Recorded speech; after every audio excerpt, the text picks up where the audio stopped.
Okay, so here's the problem. Normally you go into equipment, you would select a piece of equipment, so let's say RTU, and you would have a refrigerant tab down here. We don't.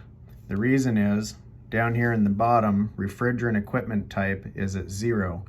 So there's a new rule in Mobile Tech that if it's a 0, the tab is not displayed.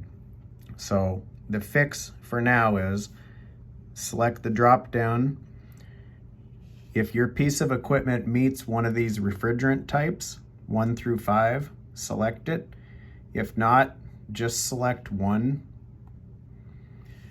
That'll put that in there so you can see 1, commercial reefer, hit save.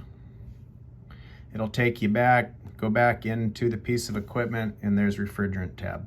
So now you can go in and do whatever you need to do for refrigerant, create your report and so on. Now, if you need to create new equipment, so let's say we're back here, we're in the equipment tab, but the piece of equipment that we're working on is not in the list. Click the plus, fill out your equipment. Down at the bottom, see how this is on a default.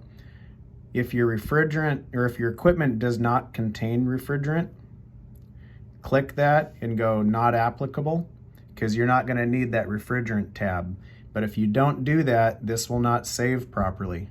You have to give it something other than the default, which is just nothing there. If your piece of equipment does contain refrigerant, select one of these that's closest. If it's under 50 pounds, just select number 1 and then save. And then your equipment will save properly. So that's the fix for now. If you have any questions, call Seth and we'll work through it together. Thanks.